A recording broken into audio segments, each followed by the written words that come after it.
Ironside will not be seen tonight, so we may bring you the following special program. Connecticut's #1 Comic Con is back! Apple Hagon Meet actors from TV, movies, anime, comic book creators too! Shop for comics, toys, and more! Dress up as a hero, Terrific Con! August 8th through the 10th at Mohegan Sun. Tickets on sale now at terrificcon.com.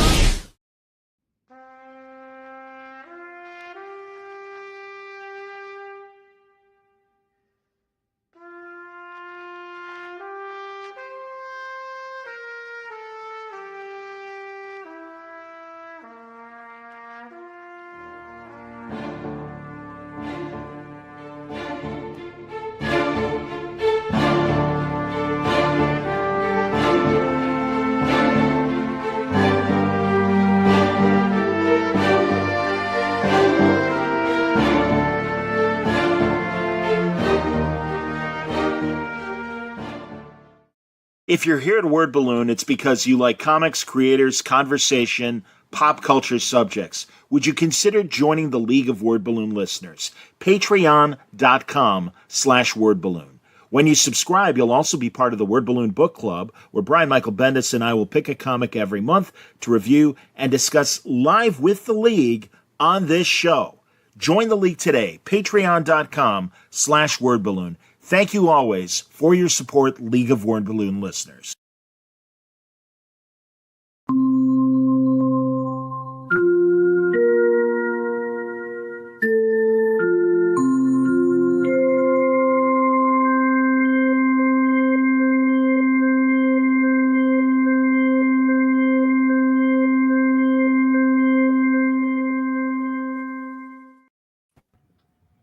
Welcome back, everybody. We got a full house, and people are lining up to ask questions, which is great. It's time for another Not Trek Watch. There'll probably some little bit of Star Trek in there because, of course, it's me.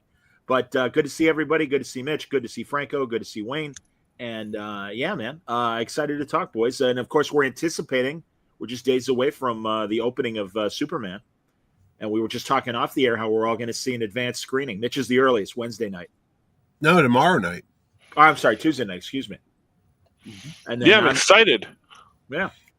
Franco could have gone, but he's going to a rock concert tomorrow. What band are you seeing, Francis? I don't know. What?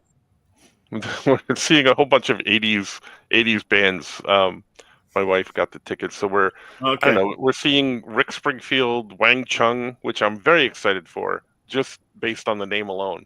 Come on. Yeah. Everybody have fun tonight. That's what I'm saying. Everybody Wayne Chung tonight. I love when That's Frasier. holidays. Yes, of course, when Frasier quotes that for his bachelor party. Everybody have fun tonight. Everybody Wang Chung tonight. He says it very austerely. So I may not seem enthusiastic, but I am. It's fun. But Come on. we booked it months before they set the premiere date for the show. So they told us it was coming out on Friday. Then they're like, "Oh no, you could get tickets on Thursday." Oh wait, you're a Prime member, you could get them on Tuesday.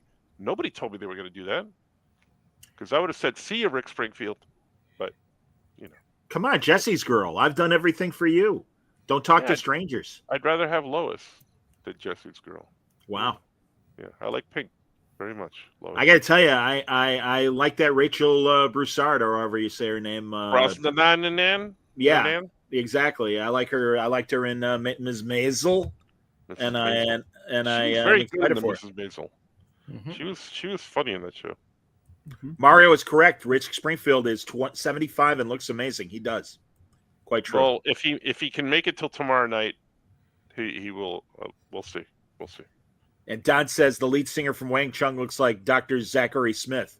Ooh, the pain of dense old Everybody days. have fun tonight. Yeah, do it in the Dr. Zachary. You metallic mini. Big fan. You got to do the song in the the Dr. Zach. We were cool. Smith. I remember, their music was all over To Live and Die in L.A., not only the title track, but their song Wait. And I'm a big fan of that movie because my dear friend William Peterson, the lead in that movie. Hey, Didn't they have like the biggest at the time, if I'm correctly remembering, one of the biggest car sequences on film ever put since the French Connection or something like that? Well, and because both films were William Friedkin, so yeah, he was kind of reprising his car chase scene. So That's yeah, right. both excellent movies. I love the guy from Mad About You that played Paul yes, Rudd's cousin, John. yeah, the guy with the big head. Yeah, yes. As the junior Ira in Mad About You, yeah. Exactly. Was Willem Dafoe the counterfeiter? Yes. Yeah. Yeah. Yes. That movie freaked me out in the theater because it did. If you never saw it, 40 years, spoiler alert, the main guy gets his head blown off. Oh, and God. then his partner becomes the new lead of the movie. It's like no one saw that coming. So Yep. So No, that freaked me out. And then also Yeah. Willem Dafoe wearing the plastic overalls and the hammer in Streets of Fire. That's the other one that freaked me out. You know what he had freaked me out? He had the swoopy 40s haircut, women's style haircut, right? No? Yeah.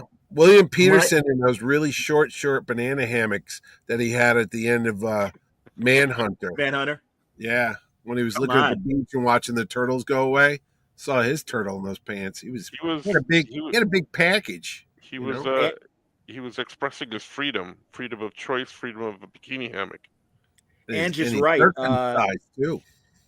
Angie's right. The sequence on counterfeiting was so close to actual counterfeiting that Treasure got upset at the movie. Yeah, that's a great. Again, this was so like MTV style movie making, and I remember even hearing Stallone when he recut recently Rocky IV said, "Hey, they all wanted this MTV kind of music video way to do directing. I hated it." So, but that was the time. Why did they get involved? What was so? It was quick cuts and music. It was like a big no. Well, no. Why the Treasury? Yeah. Because they showed them how they could do it and everything, and the whole process. Yeah.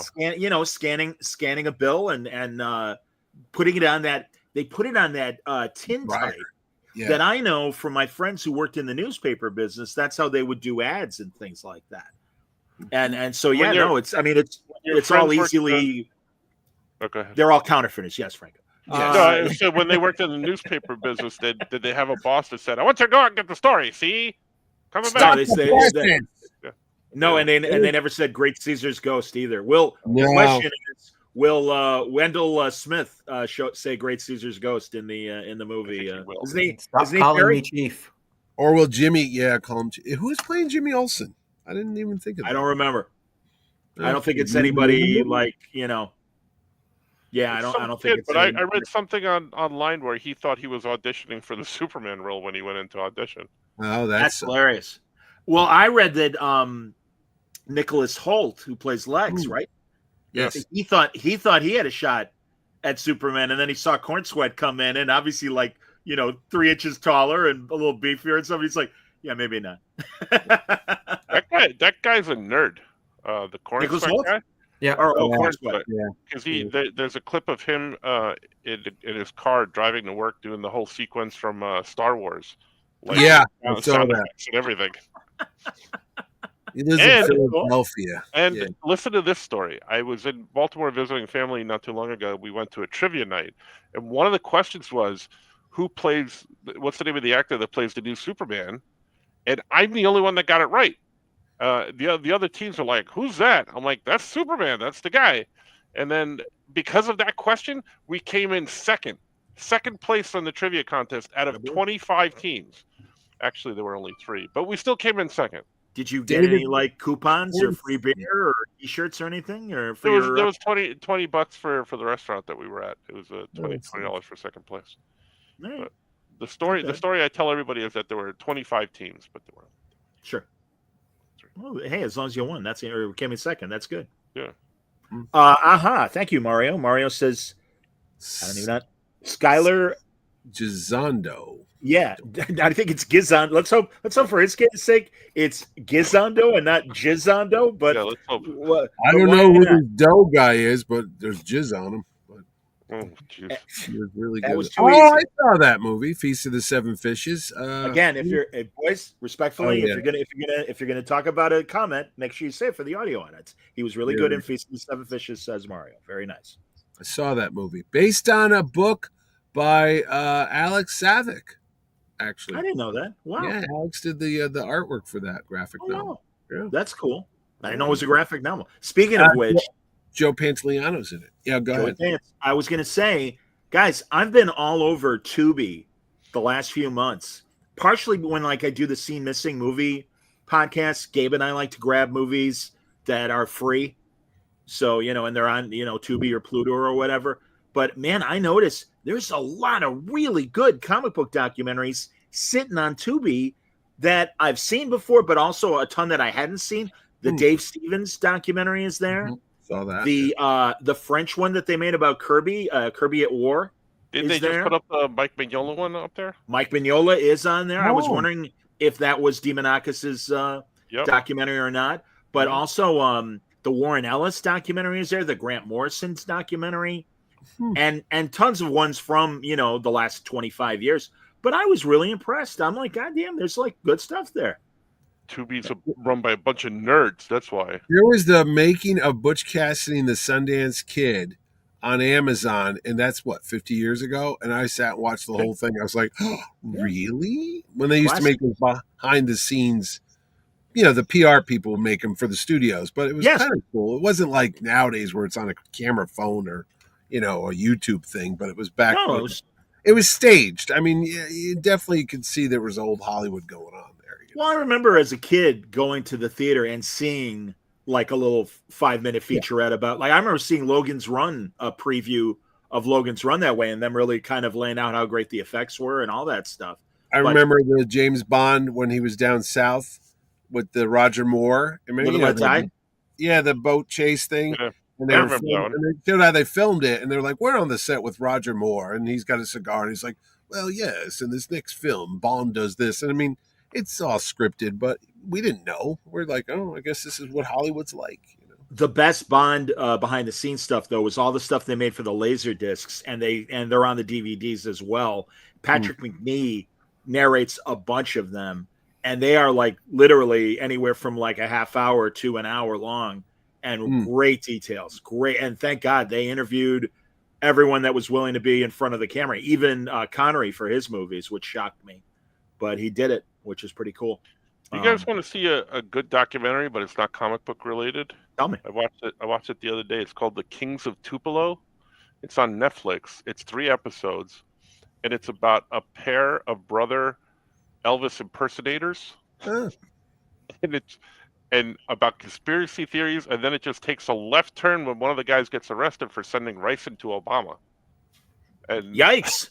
I didn't see that coming. I did not see that, and it is screwy till the end. And you should. I want to tell you, man. I'm a terrorist, man. I don't like that president, man. I'm going to do something about it. I watched Mortician on HBO about this guy that was like running a shady crematorium and this body parts and organ selling. It's like, that's part of this as well. That's how it starts. Is the guy? Really? Yeah, the Elvis impersonator is kind of like his day job is a janitor. Yeah, and he works at a hospital, and he's cleaning up this operating room or whatever. And he gets thirsty, goes over the fridge, and there's a severed head and body parts in it, and that's how the whole thing starts. I mean, they don't show it, but he freaks out, and he starts going down this rabbit hole of where the body parts come from. It's like all over the place, this thing, but you couldn't write this thing, When I was a kid, there was a Edgewood Park in New Haven, and I always remember this. There was a severed leg floating in the pond. It was clean shaven, and they never found out where it came from because Yale, New Haven is right down the street, Yale New Haven Hospital. So they're assuming someone like took it from a cadaver or something. But I just remember that making the papers. Did you shave it? Did you shave clean shaven leg found in Edgewood Park pond? Oh my now, the gosh. typical Put day. some lotion on the leg. Yeah. So not comic book related, but if you want something screwy and you don't know where it's going, watch The Kings of Tupelo. It's 3 episodes. It's on Netflix.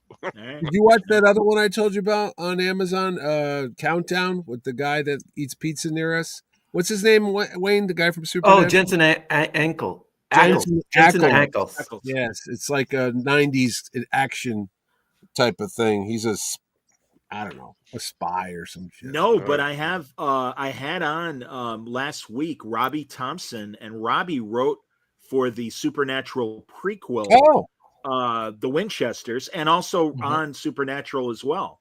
And we were talking about Jensen and how great he is and everything. He's a nice guy. That's cool.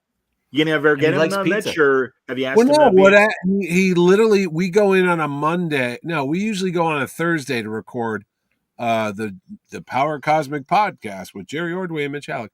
And he usually comes in on like a Monday because the waitress always goes, "Look who was here," and she shows me the receipt. And I go, "Sure." We literally miss him. He's, let's see, from where he lives probably about 2 miles along the beach away from that restaurant. And literally over the last 2 or 3 years, we've missed each other by a day or two. So sooner or later, it's going to happen. I hear you, man. Not unless you go on a Monday, Thursday. Man. I know. I was going to tell Ordway, why don't we go today? But we didn't go today. So I was like, watch him be there. Watch him show up on a Monday. Everything going okay with the convention coming up, Mitch? What's that? There's a convention? Gee, I don't know. What convention could I possibly be talking about, Mitch? You might be involved with something coming up in a couple weeks. Well, sure, John. That would be Terrificon, Connecticut's Terrific Comic Con, happening August 8th to the 10th at the Mohegan Sun Casino Resort over in Uncasville, Connecticut. See your favorite stars from comic books, TV, movies, anime, and more. Plus, the mighty John Centris will be there. The Freaky Franco will be there. And, of course, yours truly, Mitch Long Dong Halleck, will be there as well. And I will be signing autographs without using my hands all weekend long. Wow. So come on down, kids, and bring the family. Bring grandma, too. There's something she might want to see. Yeah, that's coming up, John. Everything's going fine. The panel schedule does look amazing, but there's going to be a change to it because Mr. Mark Silvestri wrote me just this evening, just as the program was about to go to the printers, and says, "Hey, I don't see my name on a panel." So I got to go and scratch somebody off. And they're all actually good. It's one of those things I'm staring at it going, yeah, who do you want to take out? So Mr. Owen King, son of Stephen King, you're getting the pull, buddy. I'm sorry. I got to put Mark Silvestri in there. Pinch hitting now for Owen King, Mark Silvestri. You know, I've only met him briefly, so I hope I'm doing the panel because I would love to talk to him. You are. That's why I'm like, and it's like, well, what do you want to talk about? Well, the sad thing, could we go in sad news? We're all over the place, but Mr. Jim Shooter passed away, unfortunately, last week. Mr. Shooter was scheduled to be a guest at the show, but I saw him in April and he wasn't looking too well, and he had health issues. He had esophageal cancer, and he was hoping to be at the show, and he kept telling me, "Oh, I can't wait to come back to Connecticut," because he'd been there twice before. Yes, and I was like, all right. And they were like, well, you going to announce him? I'm like, I'm going to hold up a little bit because I had that, little feeling like I hope he's going to be there. And then unfortunately, like 2 weeks ago, they sent me a note. They posted on Facebook that he was going to turn down all his public appearances. And then within like 5 days, they announced that he had passed on last week.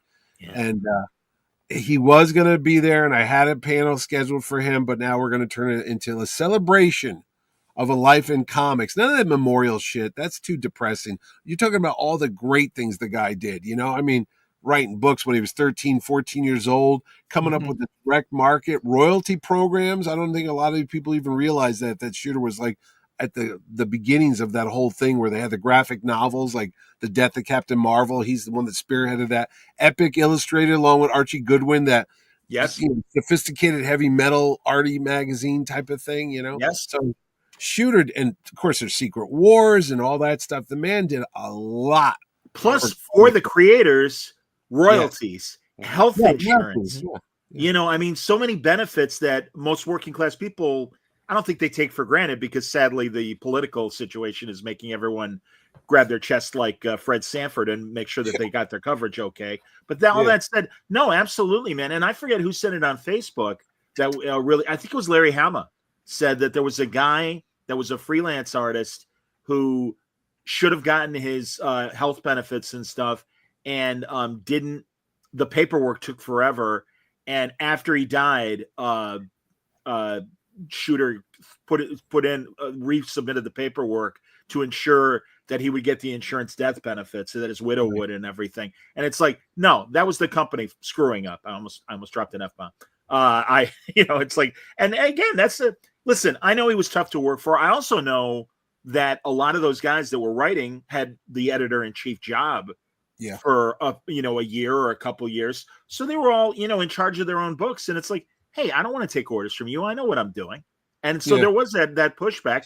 And I know old timers, I know Gene Colan hated him. I know he did.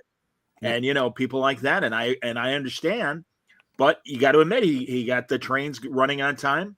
Yep. And, no, he did a lot. He did a lot of great things. And like you said, God, people probably know that watch and listen to Word Balloon, but I actually, Mitch, I republished my panel that I did with him at Terrificon a couple of years ago. And no, his stories about coming up with Secret Wars and the creation of the Spider-Man Black costume. Mm-hmm. He had great stories. It was fantastic. Star Wars, the book that saved Marvel when they were like going down the tubes, getting that book out the door. But you know what the thing of it is, I'll tell you, because look, my dad was a construction worker. My friend Tony's from Pittsburgh, where Shooter was from. They all worked in the steel mills and stuff. And there's a work ethic that comes from just being poor. I mean, that's what it is. I mean, we didn't have money when I was a kid. And when this guy, you hear his backstory, I think he grew up like in a small house, almost like a trailer. Dad worked. Everybody worked for the mills back in Pittsburgh and stuff. And you had to earn. And this kid's over there at 13, loves comics. But you're a 13-year-old kid. What are you going to do? You can't get work in a blast furnace yet. So he starts writing story ideas and send them into Mort Weisinger. Then he gets picked up. Then I heard Weisinger was a bastard to this poor kid, calling him up every week when the Batman show was on in the 60s and asking what he thought of it, and then getting his scripts for Superboy and the Legion of Superheroes and ripping them apart. I'm like, dude, he's a kid. You know what I'm saying? But it's like you want to work in this business, you got to. Yeah, but it's like really tough. And anybody who's ever had a real job, not a creative job, dude, we've all worked for bosses that were SOBs like you wouldn't believe. And there was nothing you could do. Nowadays, it's a different world. You can't say anything to anybody, but Jesus Christ, my job in the 80s. I'm telling you, he was hard, man. I've met him a couple times, but the very first time I met him, it was for a panel review. I put this up on Facebook, and I think he was, I believe it was Valiant or Defiant. He was like right between those or one of those. I can't remember which. But I went to him at a show, and he was getting up to leave from his table, and I wanted a portfolio review. And he goes, oh, well, I have a meeting. I have to leave, basically. And I'm like, oh, okay. Well, thanks. I was just looking for some feedback on my work. I really, want to work in comics and blah, blah. And he looked at me and he goes, all right, follow me. And we went literally behind the display. And he goes, all right, let me see what you got. And I gave him my portfolio. And he ripped me to shreds. I mean, he was brutal about it, too. But, I mean, that's kind of what I wanted. I wanted to know what I was doing wrong. And the guy took time out of he was late to his meeting. He goes, I got to go. I'm late for my meeting. Like when we were done. But, I thanked him profusely, but yeah, I mean, if you were looking for sugarcoating, you weren't going to get it from him. No. And that's what you need. He had that reputation as, everyone's afraid of him, like Darth Vader. But when he'd come to my show, professional, polite, stories, always wore a shirt and tie, like old school. And the book that he brought. That had all the history of stuff. Oh, yeah. And it was all there. And then the funnier thing is, I remember he's, a big guy. He was 6'8". And at the time, I think he had a cane that I can't remember. I looked up to him, yeah. But I was walking over to the expo center to go open the doors in the morning for the show, for Terrificon. And I see him standing in line at one of these like coffee bagel places. And I go walking up to the clerk, and he's like sixth in line. He's towards the back. And I go, oh, Mr. Shooter, what do you want? He goes, oh, I just want a little thing of yogurt with some fruit and a juice, please. And the girl knows me, and she goes, oh, yeah, don't worry about it. So she just gives me this stuff, and I walk up to him. I go, here you go. You don't have to wait in line. And he goes, oh, thanks a lot. I appreciate that. And Fabian Nicieza is like two people in front of him, and he looks over and goes, hey, you got to cut the line and give me a free breakfast? I go, did you write Secret Wars? He goes, no, I just forget about it. So I walked away. Shooter could not stop laughing. And then I'm in New York Comic-Con like a year or two ago, and he sees me, and he calls me over, and he's talking to all the people at his table. He goes, this guy right here stopped everything, cut the line, got me a breakfast of yogurt and fruit and juice. And then when Fabian asked if he would do it for him, he looked him right in the face and went, "Nope." And he goes, "I couldn't stop laughing. That was the funniest thing." And I go, "It wasn't a big deal." He goes, "No, that meant a lot to me. I really appreciate that." And the funny thing is, I said, at the time, I was like, what was that, like $5-10 worth of food or something? But sure, he was old school, and he remembered little things like that. Like you stopped and gave. I didn't have to stop. I could have kept walking, but that little token of generosity meant a lot to the guy. Sure. So I was like, that's something you don't really see nowadays. So. JD says managing people with big egos is complicated. I bet most of the guys he managed were full of themselves. Well, again, I'll cut some slack to those people that didn't agree with him. But because again, they were kind of in charge of their own books, and things got chaotic, and that's why they wanted to make him editor in chief and go, "Hey, guys are late on deadlines. We need someone to swat their asses." That was the job. That's middle management, man. Dude, I was an art director, then I was a creative director. I had 32 graphic designers working for me, 11 copywriters working for me, then production people. You want to talk about adult daycare with people with emotional problems? Go work in an art department. Let me tell you, it was like, who didn't show up on time? Who did show up on time? Who's having trouble with their boyfriend, their girlfriend? Sure. Who didn't feel like working today? Who's manic depressant today? Who's drinking today? It was crazy. And the thing of it is, there's a deadline that has to get done. We had to get the book to the printers because it was literally like, if you've never done printing, it was a train schedule. And I worked for a company called Micro Warehouse, and we used to print millions of catalogs every month in the 90s. Like remember Victoria's Secret and all these books? No, I don't know what that is. Tell me what that is. I have no idea. When direct mail, before the internet, the only way that people bought stuff was through these catalogs. Your mailbox would be full of paper. And I was one of the people that made those things. And, oh, my God. And we used to print them up near you, John, up near Wisconsin. Okay. Yeah. Quad Graphics. It was over in the Midwest. Okay. But they would order paper. I mean, it was literally like a moon launch. You'd have tons of paper coming in from the great Noriska or something up north. They'd have the paper mills come down. The things would be there. They'd etch the plates. You had to get the book printed. If there was a typo, oh my God, it would be like, the whole thing shut down and you'd miss your press date, and it had to be in the mail. But it was like crazy to get the work done. And I can only imagine Marvel with the same type of thing. You got all these different personalities. You got Simonson here, Miller over here, Byrne over here, Claremont, and he's trying to get all these guys to work on a schedule to get the books to the printer, to get them to the comic shops, which was just really starting that whole direct market thing in the 80s and such. So, I mean, he had a lot of irons going on in that fire, and he got it under the control. And I could see that's why there was inventory stories. And that's why they had a Marvel fanfare, because they had backups and stuff. But yeah, I mean, that reminds me, I gotta bug you for Al Milgram's contact. Al Milgram's email. Love to talk to him about. Oh, he can tell you shooter stories too. Yeah, I have no doubt. Well, again, I will look at your schedule and see who you've got on the panels, and we'll go from there, man. For terrific. I have a story about waiting online like Mitch did, and I was waiting online at Universal Studios to go into the Spider-Man line, and they come out. And about 10 people behind me, they pull this guy out of line. And I'm like, what the hell, man? I've been standing here for a half an hour. And George Perez goes walking by. I'm like, oh, it's okay. It's George Perez. But I was really mad because they pulled this guy out of line. But then I saw it was George Perez. I'm like, all right, it's fine. I understand. I was going to say, if you had an issue with the panels this year, you can blame me, right, Mitch? Yeah, actually, the guy from the Great White North actually helped me do the panels on, was it Saturday night for 3 hours on the phone? I think so. Yeah, me and Wayne were doing the panels because Wayne was up and I was getting this shit down and like, here, what about this one? What about that one? So most of them survived. I hope they're good, Wayne. He came up with your panel. He did. I said I was going to call it Hey Kids Comics. What panel? Well, see, now you know. Mm-hmm. It was you, Gia Russo, Chris Iliopoulos. It's a great. You mean the Brad Meltzer's co-collaborator? Yeah. He's at the show. Oh, and lovely! I love Chris and Jacob Chabot. Is that how you say it? Of course, Shabbat. We love Jacob Shabbat. And I was like, well, who's going to moderate it, Johnny? And then Wayne's like, let Franco do it. So you are a moderator. It's called Keeping Comics Fun. And I was going to say putting the fun back in funny books, but thanks for letting me know. But Johnny's got a good one because Johnny on Sunday, because the Fantastic Four movie's coming out like a week before Terrificon, I looked at my guest list and I said, well, who worked on Fantastic Four? So the title of that panel is 4 Fantastic Writers Who Wrote Fantastic Four.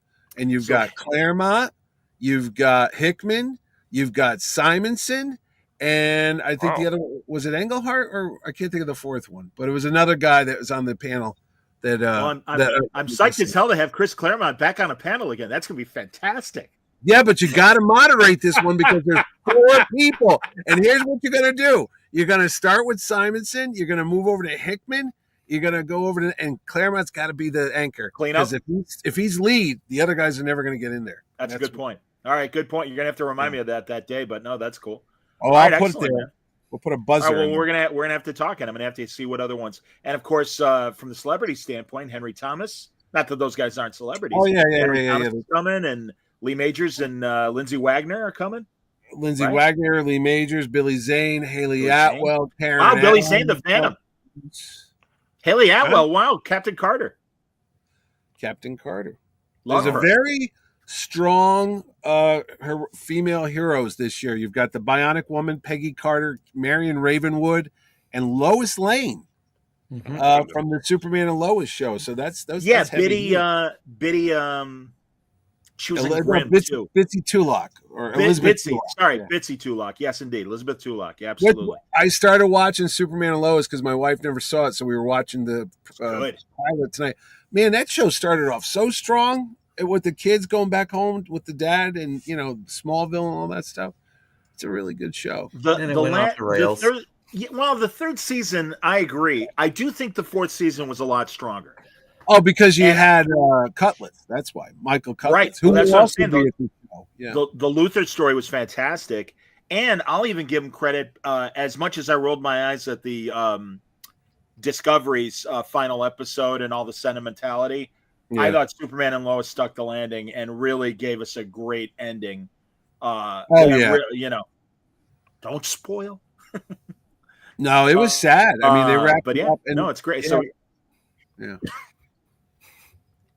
All right, there you go. I was going to say. I'm trying to see if we slided any. Oh, we've got actors from the new Superman movie. Speaking of Superman, from the James Gunn movie, Anthony Carrigan, who was on Barry. He played I think he was a Russian or Ukrainian hitman or something on that show. Mob leader. Yeah, and then he was on Gotham, right? Too. Yeah, he's Mr. Sazik. Yeah, he was very good in Barry. Yeah, I like him a lot. He was Zaz on Gotham, and then you've got Cat Grant from the new movie, Michaela Hoover, who's she's been in more movies than you realize. When you go, that's there, I know who she is. So. There you go.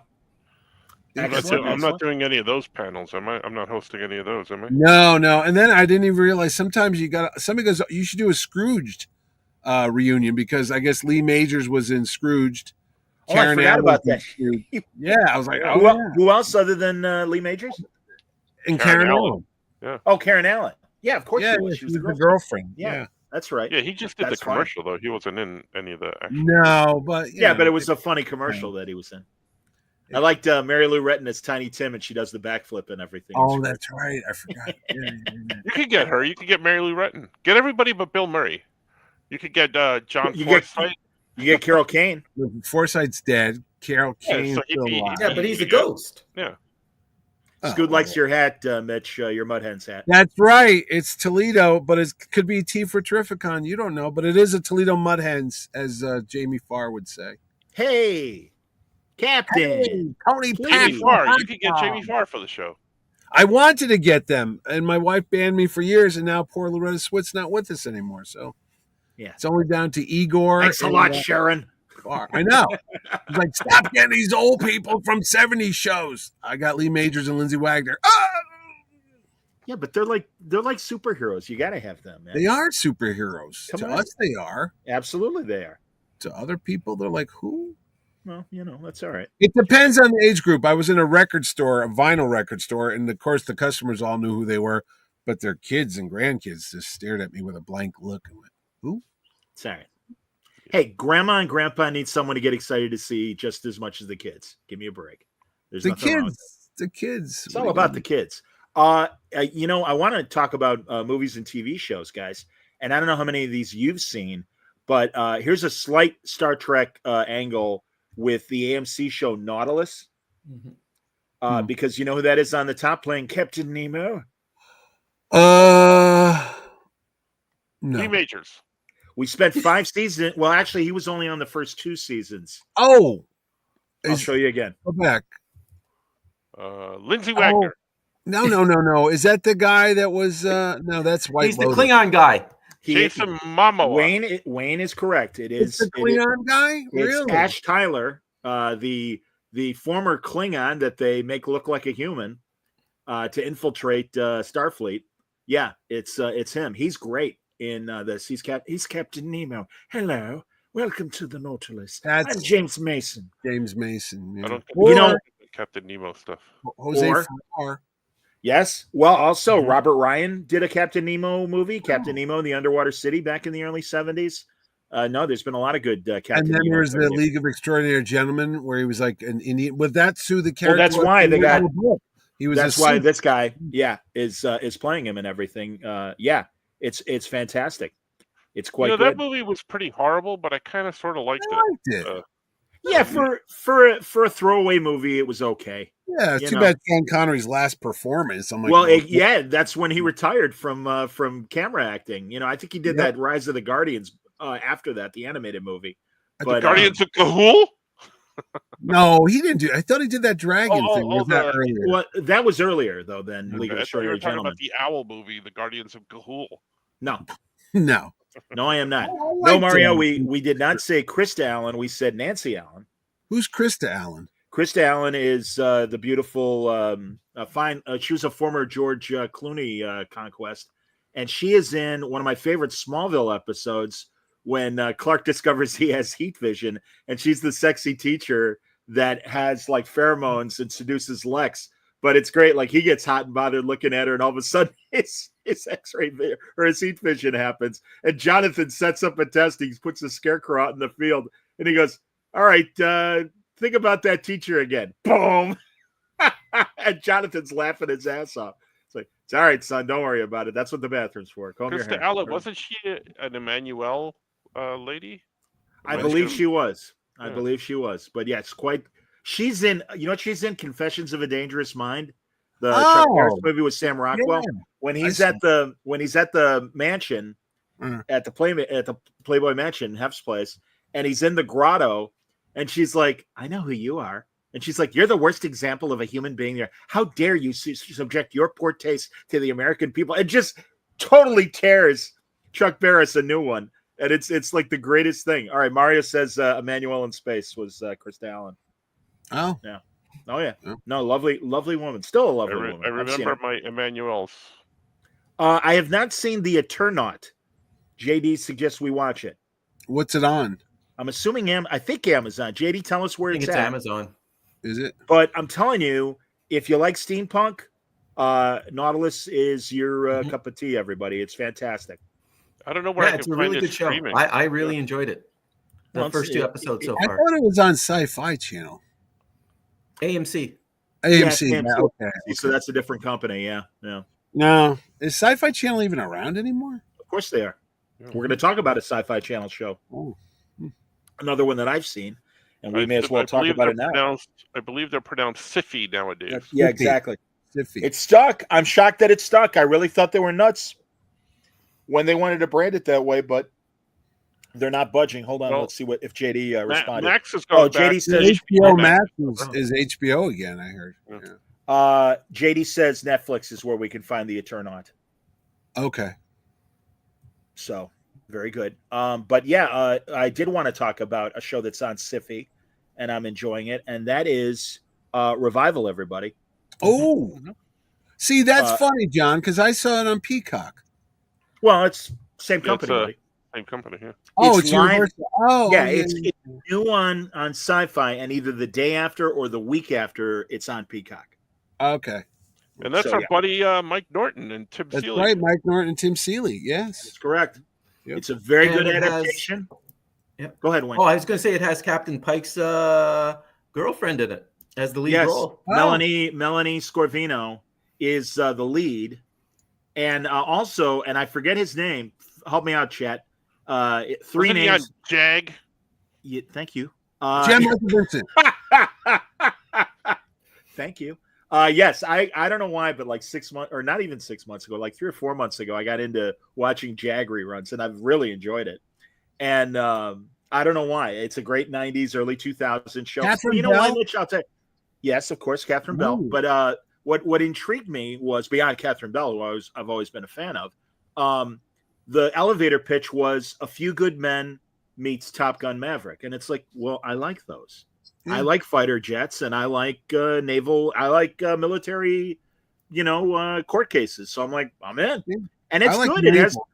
It has a lot of military espionage in it, and it's good. It's a good action show. And the guy, David, I got 3 names. I forget the rest of his name. David Hyde Pierce. No, it's not David. I wish it was David Hyde Pierce. It'd be a much different show. And also, by the way, as JD points out, Melanie Scorvino was indeed Winona Earp, absolutely, another comic book TV show. Look at that. Bo Smith. Can I ask you a question?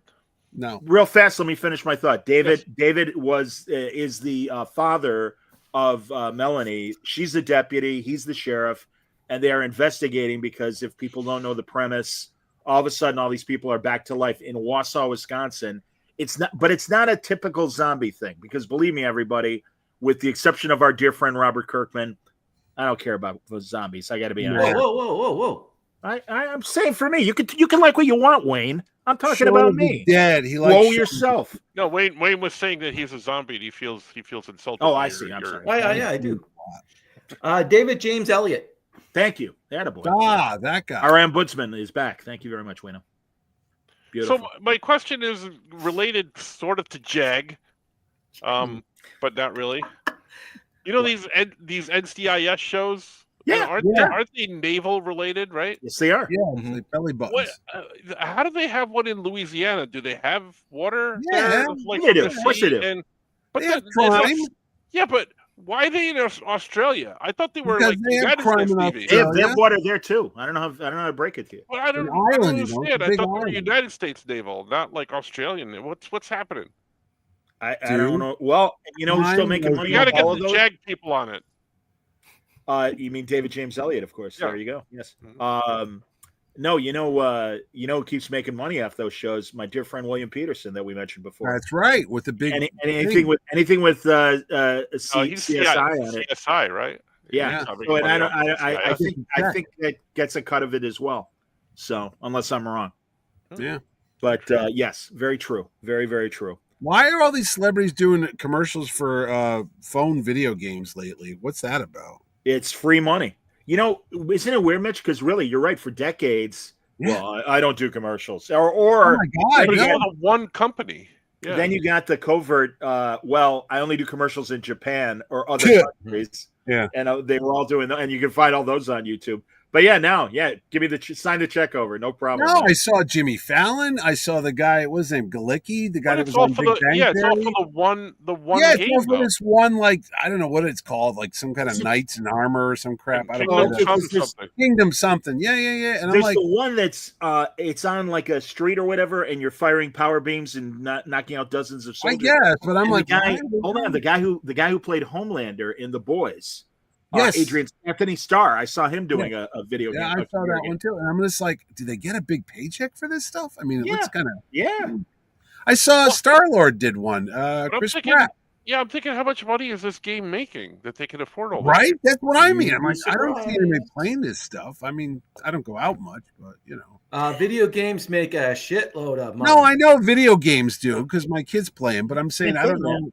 Phone stuff is that the revenue has got to be more than a TV show, right? Because they're doing it they're playing this game every day with all the commercials on it and stuff like that. Can you get Merlin? It says no ads.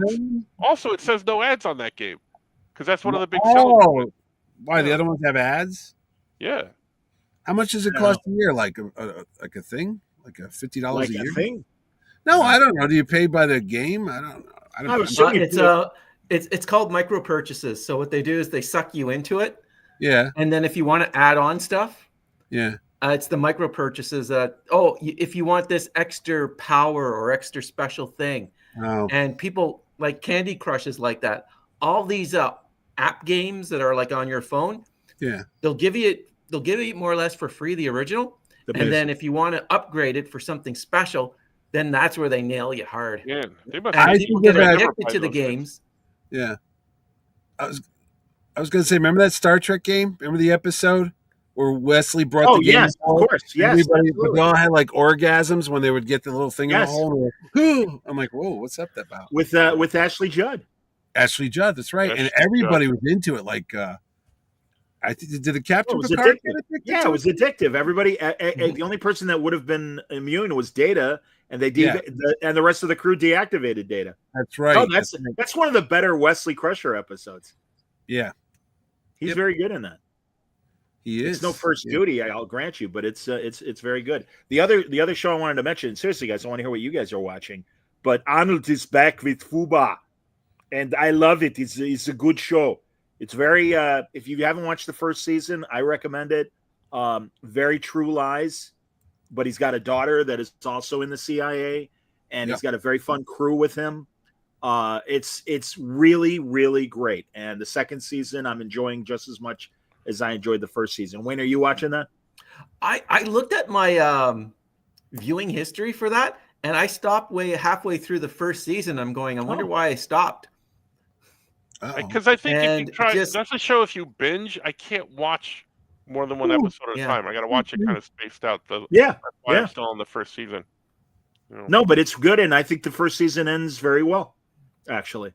But no, I like everybody on the show, and Scott Thompson from Kids in the Hall is a funny psychiatrist that works for the CIA and is helping Arnold and his daughter work out their family issues over by there.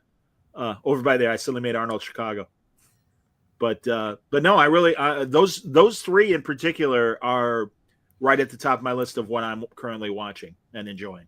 So, I watched Ironheart. I was hoping, guys. I heard so many bad things about Ironheart that I stayed away from it.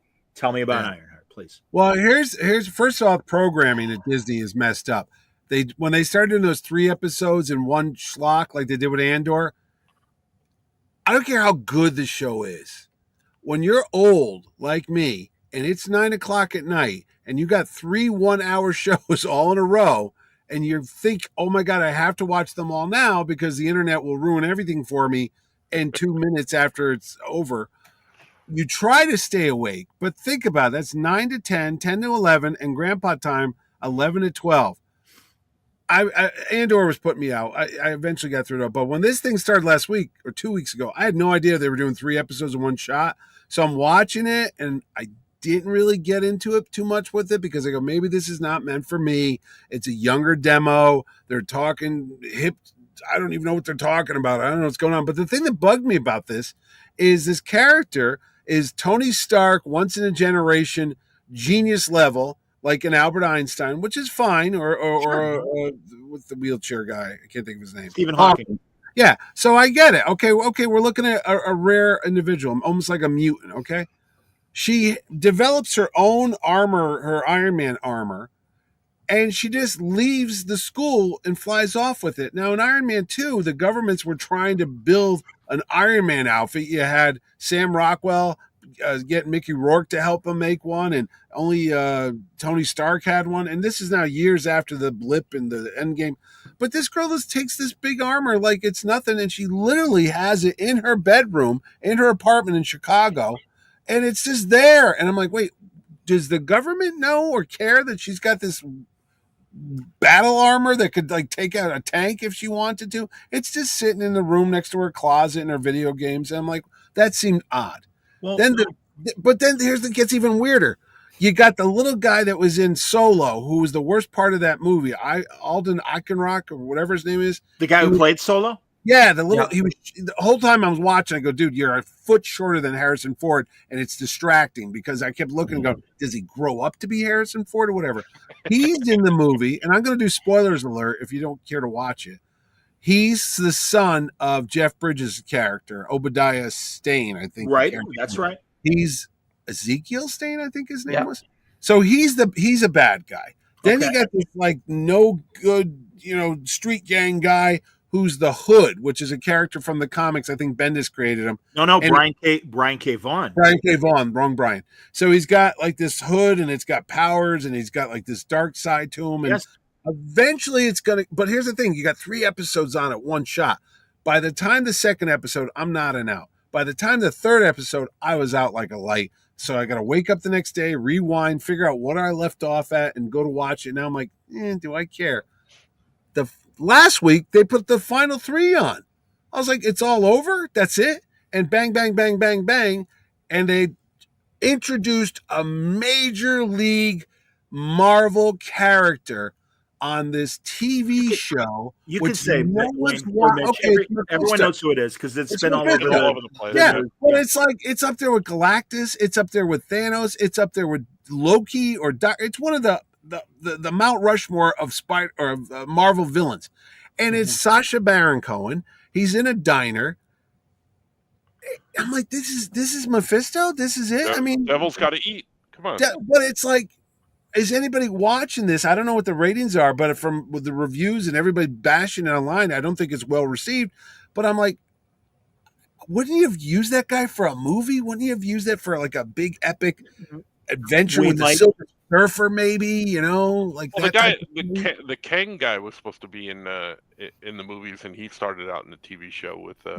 Yeah. Okay. Well, but we all watched Loki, though. Loki was very popular. I mean, it helped that they had a major character from the first 2 phases of the movies, and that's why we watched Loki. No, I agree with all that. What I'm confused by, if I may, confused by from the timeline. I don't understand because Riri Williams and I have to confess, everybody, I did not watch Wakanda Forever. It was too depressing. It really bummed me out about Chadwick Boseman. I couldn't bring myself to watch it. That said, I do know Riri Williams is in it. Mm-hmm. I also know that she had a suit in it as well. Mm-hmm. Yes. What I don't understand is this takes place after Wakanda Forever. They say 6 months later. Yes. And also, there is such an obvious tie to Stark Industries when they introduced Riri in Wakanda Forever. And I also know that while she was having problems in school, it's like, yeah, but she was like, the Stark people knew about her.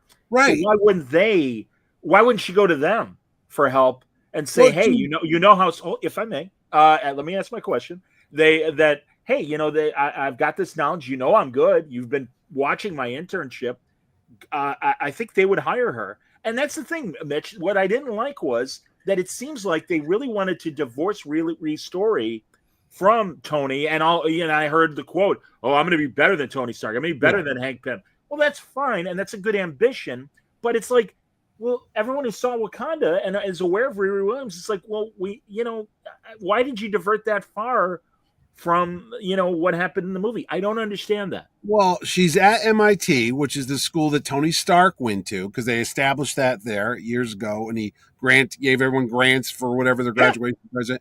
So she gets thrown out of MIT because they find out she's selling technology to Yale University, Harvard. They mentioned that a couple of times, and she leaves. She goes, "Okay, I'm going to go back to my dorm room. Oh, screw this!" And she goes to her little workshop, grabs the armor suit, and blasts out of there, and goes back to Chicago. But everybody knows she's there. It's like she's in the neighborhood. It's like you'd be going down the street to get a sandwich, and there's an Iron Man suit, and they're like, "Hey, what's up?" No one seems to give a shit. And I'm like, that's mind-boggling. This girl's got like a nuclear tank suit, and it's in her bedroom, and no one seems to care. And I'm like, whatever. So, and she gets involved with street gang crime stuff. I'm like, what are we doing here? And then it gets into a heist and technology, but then they bring in the whole supernatural element to it, where her suit gets, well, not blessed, but they put a magical spell on her suit which again was weird. I'm like, wait, so the metal Are you making this up? No, the metal suit now has this like protective magic on it. But it has the magic so she can go after the Hood because the Hood is supernatural. Right. So that's why they did the magic on the suit so that it could at least put them on the level playing field.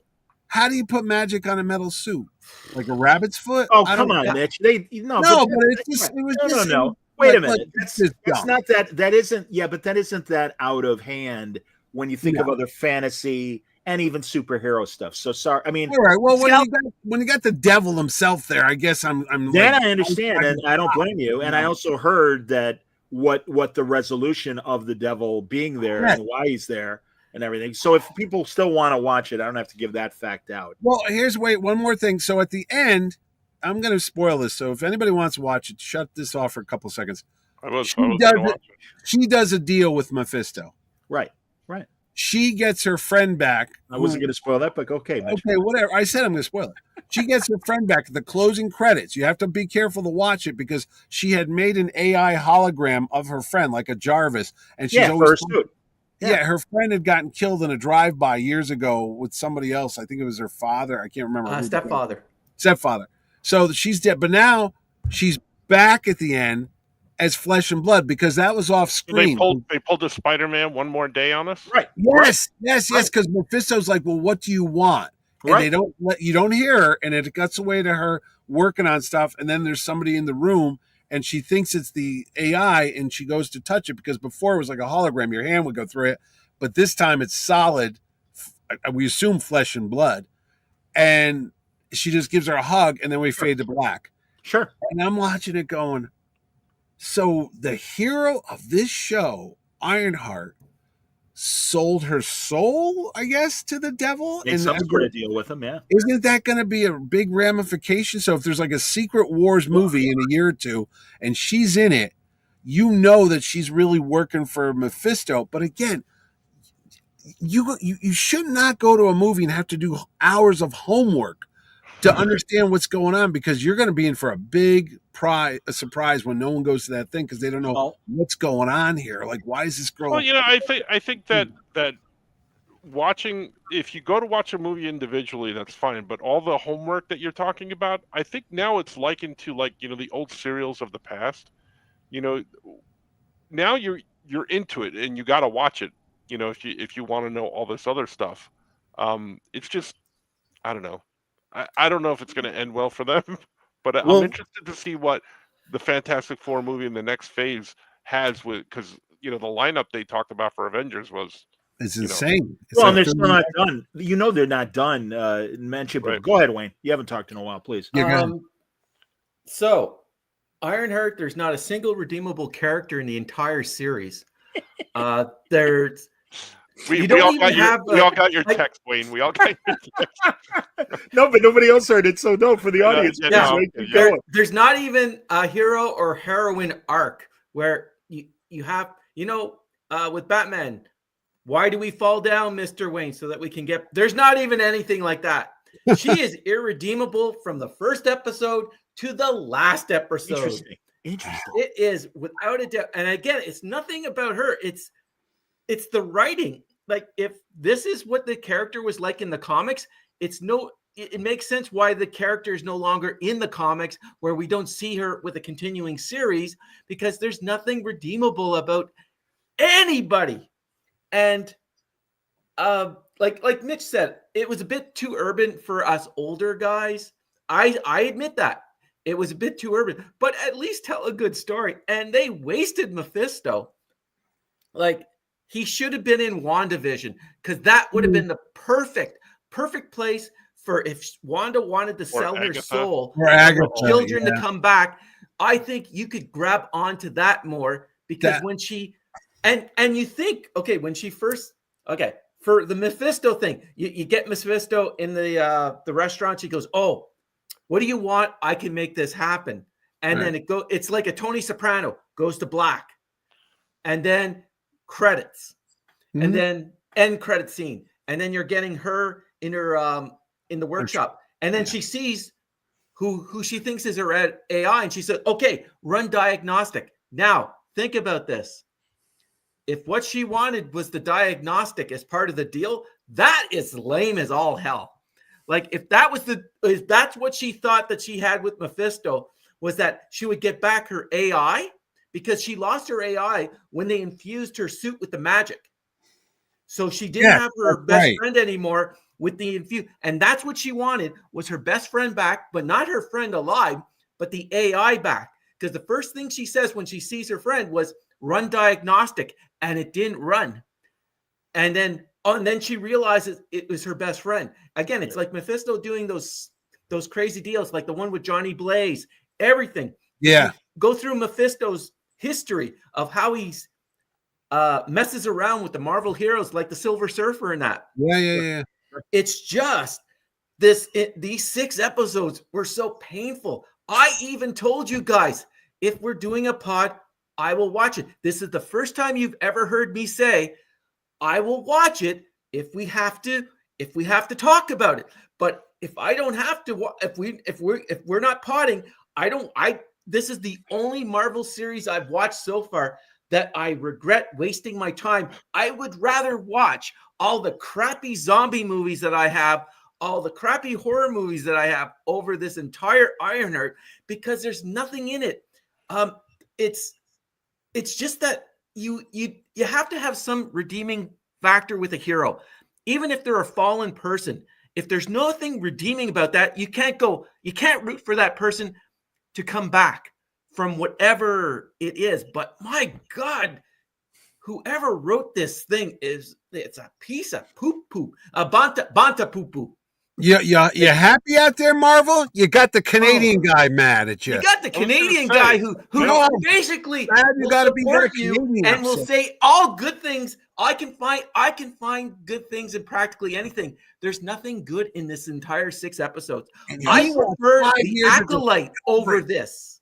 Guys, honestly, I when Bendis created Riri Williams, I'm like, I like this character, but you got to let her grow within a team and with other people. And when she took over the book, as she did for a while, I'm like, sorry, man. And it was during that whole period when Amadeus Cho was the Hulk and she was Ironheart, and all the legacy characters were the young. And it's like, I'm like, and really, and it's like, guys, I don't mean to sound like Archie Bunker, because that is not my intent. My intent is, I think there's a reasonable expectation for a reader to buy an Iron Man comic and find Tony Stark. I even didn't mind Sam Wilson as Cap in the comics because 2 reasons. One, I knew eventually Steve would be back.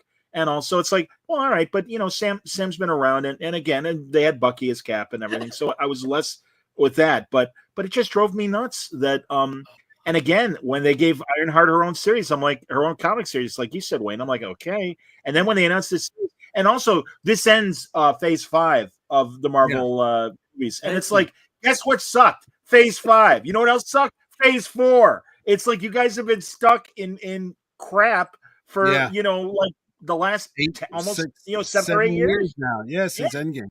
Very few. I like Guardians 3. I like Sean. I like which Thunderbolt. One?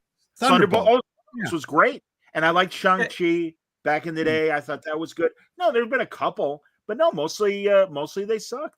Somebody did the box office totals for phase 1, 2, 3, 4, and 5.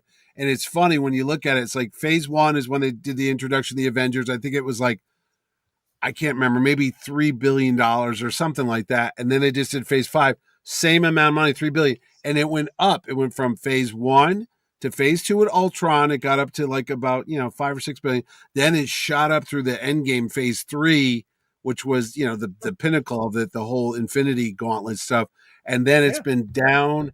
But then, of course, you had COVID and things, other factors. But it's been like that. So, here we are. The Fantastic Four, it's got to pull it back up. But I'm telling you now, do you guys get this a sense of depression when you watch the trailer for Fantastic Four? Like, it's going to end badly for them. Like the Earth's going to get killed by Galactus and they're going to get like thrown into the other world. And that's the whole thing.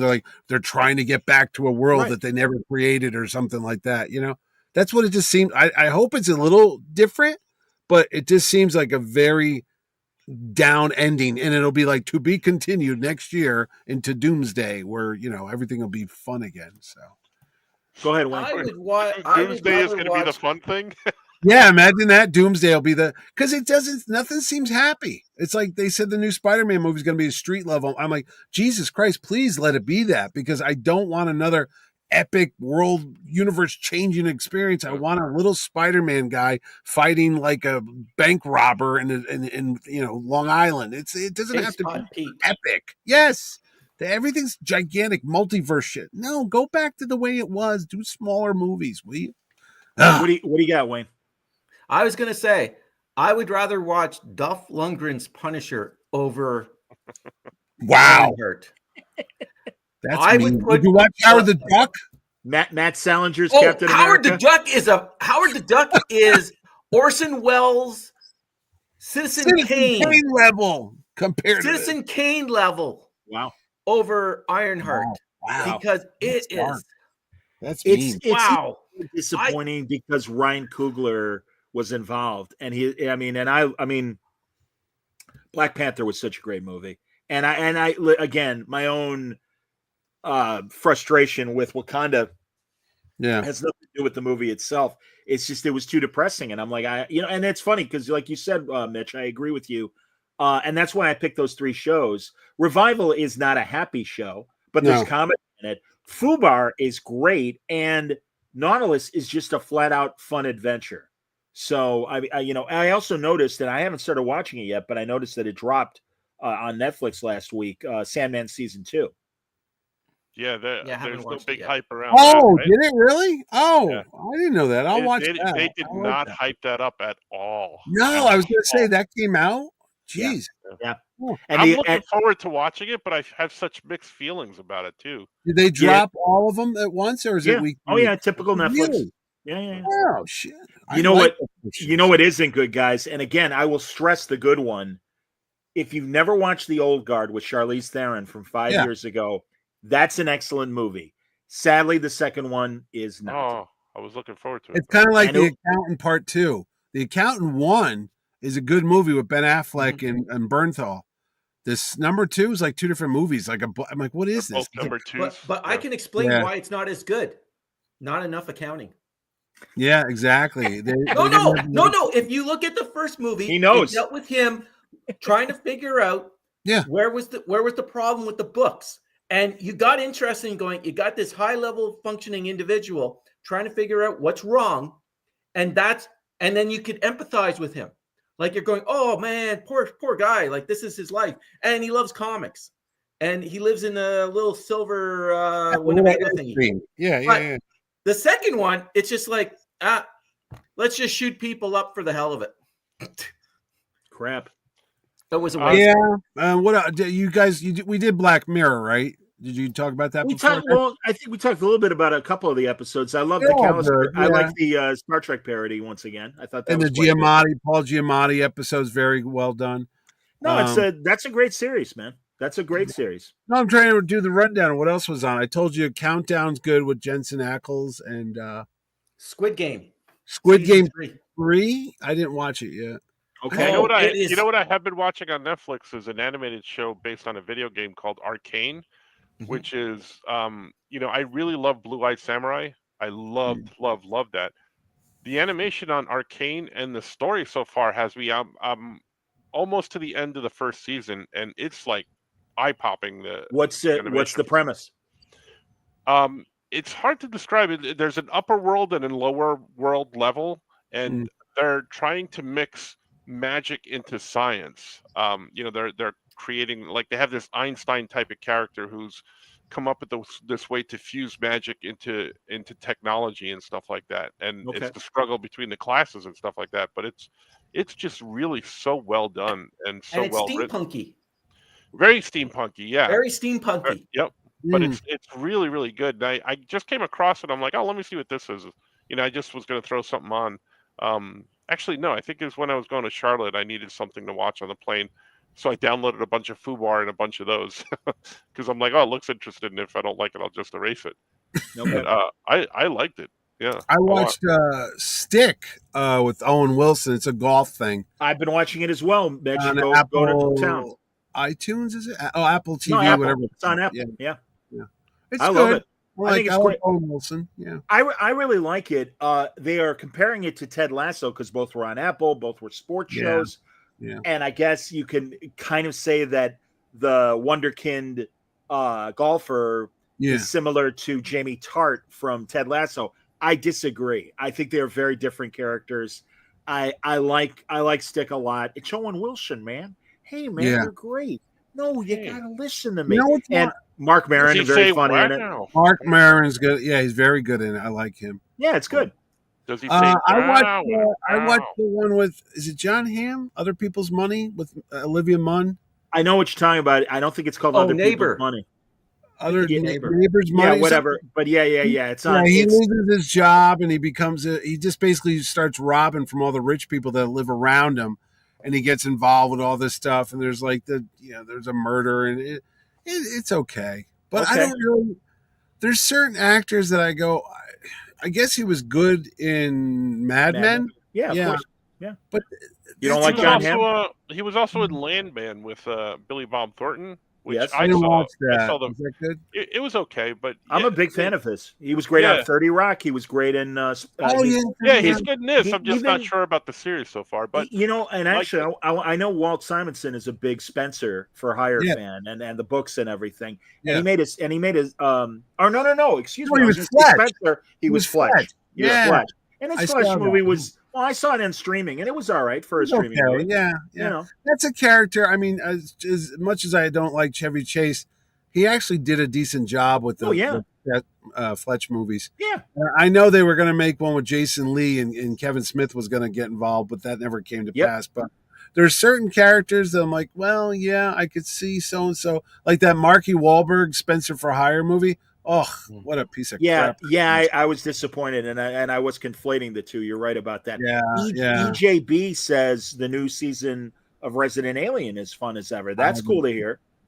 I love that guy. I got to get back to watching it. He was Wash in Firefly. Yeah. He's great. He's Steve the Pirate in Dodgeball. He was K2D2 in Andor. Oh, right. Yeah, Alan Tudyk. Yeah. Alan Tudyk, thank you. Absolutely, yes. No, I love that guy. That guy, really, everything he does, he's brilliant. And I would certainly. The Boys starting this week? Isn't that over this? I think the final season of The Boys starts. I know it's coming up because I saw Starlight say thank you to everybody and that they wrap filming. So I don't know if I haven't heard when it's coming back. Sometimes I am a knucklehead and I don't realize. Like I didn't realize it was coming back. Like Gen V, wasn't that the other show with the kids? Yeah, that's like their Teen Titans basically. Well, yeah. Oh, is it? And the kid died from it. Very good. Very good. Oh, a real actor died? Yeah, one of the actors on the show. I didn't know that. Wow. Yeah. I thought Gen V was a very good spinoff of The Boys. Just like you know what you just said a couple minutes ago. I was just thinking about it when you said Ironheart, and then they did Amadeus Cho.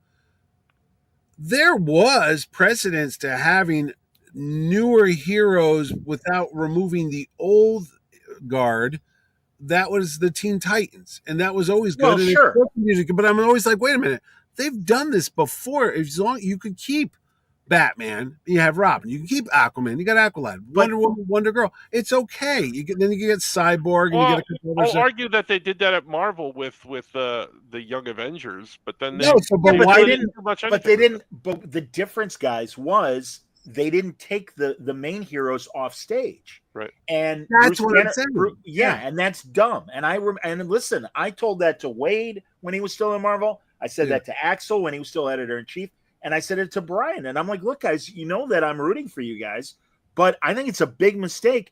And Wade at the time said, well, it kind of all happened at the same time inadvertently. And I'm like, well, that's supposed to be what creative summits are for. And where was that voice in the room to go, hey, do we really want everybody off stage? And again, because I understood it was all about DEI, and I don't mean that as a pejorative, but I'm like, no, that's a good thing. But not to the point where they are replacing the people. No, but like I said, to keep them concurrent, it wouldn't have been a bad thing. Like you could have had Iron Man and Ironheart. You could have had the Hulk and Amadeus, but you didn't have to wipe out one group just to bring the other ones in. Why couldn't they just go along like the new Avengers did? But I don't know. There is a world where there's a good balance between the two of these things without creating a new Ultimate Universe, which is, Hickman's doing a great job. I enjoy all those. No, it's fun. But it's crazy that you have to come up with a separate line of books to tell some stories with those characters, because you can't do that in the regular title. But years ago when we were kids, everything was just one, one Spider-Man world, one Batman world, and then it just got nuts, and there's no continuity anymore. Everything's redone every year or two. They reboot it again, and you're like, Jesus, it's exhausting, man. I can see why sales are impacted by it. Because the back market is worthless. There's no need to get it. There's no value. There's no relevant story that's going to happen, because it's going to be wiped clean in about a year or two. So what difference does it make if Mary Jane's dead or alive, or has a kid that you'll never see again, and whatever. Matt tells us that season 5 of The Boys is coming out next year. Next year. Yep. Well, it takes time. But Mitch, that is the basic philosophical difference between Marvel and DC. DC is based on generational aspects. It's passing the torch on to the next generation. Marvel never did that. They more or less stayed with, this is the Fantastic Four, this is the Avengers. They never really got into the whole aspect of generational characters. You look at when they merged Earth 1 and Earth 2, where you had the Golden Age and the Silver Age. Again, generational aspects. DC has always been generational. No matter what iteration it's gone through, it always embraces the aspect of the mantle has to be passed on to somebody else. Yeah. You look even at the animation aspect. You had Batman, the animated series, and then Batman Beyond, where they passed on the mantle to Terry McGinnis. Again, it's the passing of the torch to the next person. That's DC. DC has always embraced that aspect of it. Marvel hasn't. Marvel believes in there's this narrow window of time, and that's where their heroes exist.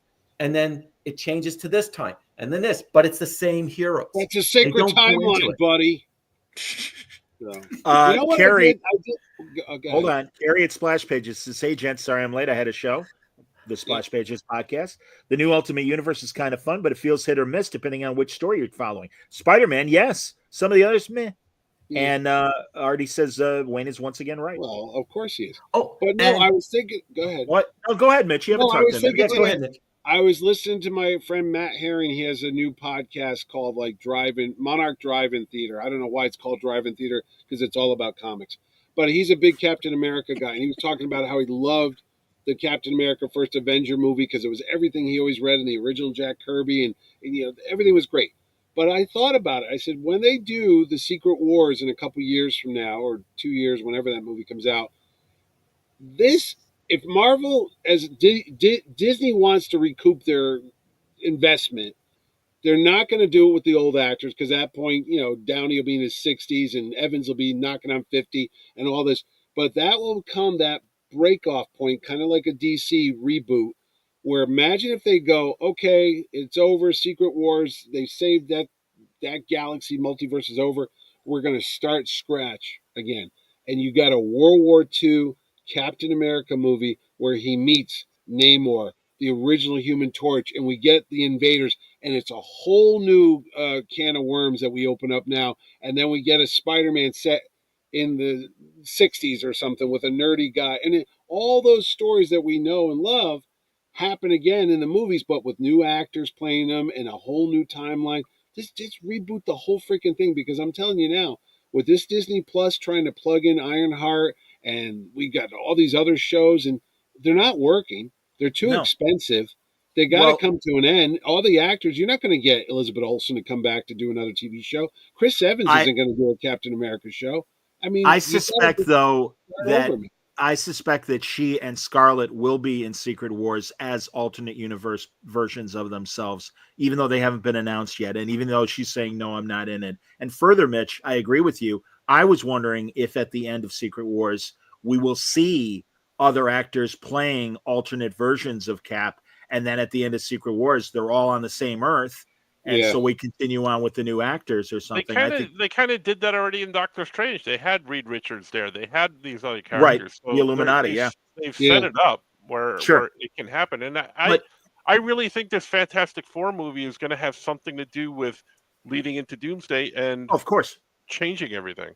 Yeah. No, absolutely. But I got to tell you guys, as someone who always loved Earth 1 and Earth 2 and any sort of parallel Earths and alternate universes and stuff, and I'm sure I've said this before with the three of you, they have beaten that idea to death with Marvel to the point where I hate it.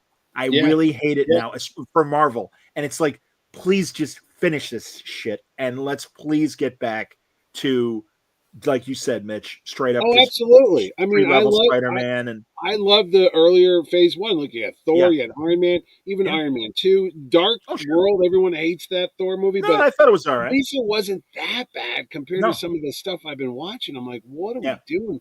No, they're trying too hard to connect everything, and also they had to know that was coming, though, John. You can't just keep layering on and realize. Well, and also Secret Wars will likely introduce, or Doomsday, one of the two will introduce the X-Men likely. Yeah, so it has to be the X-Men. Yeah, of course. But again, that's great. That's fine. There's nothing wrong with that. Your world is becoming smaller and smaller and smaller. And then when they started saying, "Oh no, Deadpool and those X-Men movies did exist, and they're going to be in the new." Whatever Secret Wars or Doomsday, they showed they're bringing Kelsey Grammer and all that, so they are merging the two together. It either could be a big mess, or the superhero version of Mad World. I don't know what's going to happen. I have faith in the Russos and in fact, another Tubi thing that I kind of rediscovered because I never really watched the show when it was on. But Tubi has Community. It has most of the seasons. For some reason, doesn't have the first two seasons. I didn't realize how involved the Russo brothers were in Community as much as Dan Harmon. Yeah. So I'm really enjoying that. And man, I love Danny Pudi and Donald Glover's characters. The two nerds. Yeah, the very Russo funny. Brothers were all over Arrested Development as well.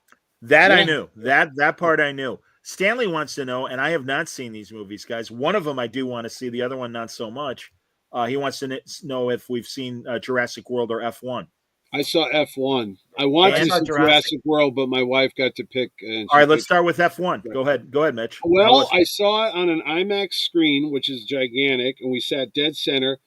For storytelling and technical filmmaking, it's beautiful. I mean, you got the sound, the picture, you're in the driver's cockpit or whatever you want to call it. Yeah. You're looking at the road. How these guys can drive 200 miles an hour is insane. Because, I mean, just looking at a movie, I couldn't imagine how it would be to be that. And they're showing you how it goes and stuff. But it's not an Ingmar Bergman movie. It's not an art film. It's a very predictable, made by the guys that made Top Gun Maverick. So you're going to get the old Brad Pitt driver, then the new young buck. And they're going to be competing, and then they're going to have the big races. And it is what it is. It's not going to be like, oh my God, I didn't see that coming. But it's a fun movie. It's beautifully crafted. But the thing of it is, you better go see it quick because Superman's probably going to be in all the IMAX theaters this week. So there goes that. And then right after Superman, Fantastic Four is going to be in all those movies. So it's kind of sad that they've spent all this money and done these beautiful films that are meant to be on the big screen, but they're only going to have a shelf life of 2 weeks. And then next month it's going to be on Apple TV, where you're going to be watching it like this on your phone, and it's not going to be the same effect. But it's very well done. It's well acted. There's a lot of great actors in it, but I still want to see Jurassic Park, too, because I want to see ScarJo. I have no interest in Jurassic World, but I do want to hear about it for those of you who have seen it or want to see it. Go ahead. I just interrupt for a second, going back to what you said about the Marvel stuff? And sure. A thought occurred to me that Superman is going to be a good test run for what's happening or what you want to propose for the Marvel movies, because the story takes place where we already know who he is. He's already ensconced in this world. And it's a new guy. Yeah. So I'm wondering if Marvel will maybe go that route and see, but that was just a thought I had. Go ahead. Okay. Jurassic World. By the way, real fast, before we get to Jurassic World, EJB wants to know will we see F1 and 40X? I would have loved to, but my wife can't stand roller coasters. No friggin' way she was going to sit in one of those like. Well, I love, before we get to Jurassic World, I love Grand Prix from the early 70s. I love Le Mans the Steve McQueen movie. It's a lot like that. I love Ford versus Ferrari. So I am up for F1, and Mario also says F1 was a lot of fun. Yeah, all right, Wayne, go ahead. Jurassic World. I'm just wondering how many islands they have where all these dinosaurs take place, because it seems like there's a friggin' number of islands in there. Long Island, Rhode Island. Yeah, it's Long Island. It's just off Long Island. That would be funny. I'd see that. And Amity. That's it. It's up by, but it's just, it's your typical Jurassic Park. You have this helpless family that gets involved with the mercenaries, and there's a reason why the mercenaries are there. You have your corporate guy, who I like. I like the corporate guy. I don't know why. I just like the corporate guy. He reminds me of the Paul Reiser character in Aliens 2. So he's just as slimy, and I like that. But it's and the dinosaurs are cool because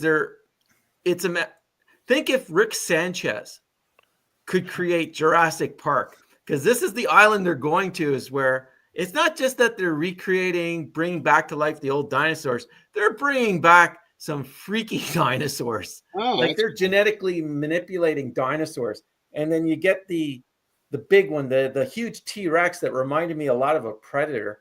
Yeah. For whatever reason. Like I hope you guys see at least, if you don't see the movie, catch an image of that, and you're going, who came up with trying to genetically modify a T-Rex into something like this? It is so weird. You don't think they would have had enough problems trying to bring them back in the first place, right? Yeah. Oh, no. This is the island. It's like the island of Dr. Moreau, where, I can do whatever I want. Magic.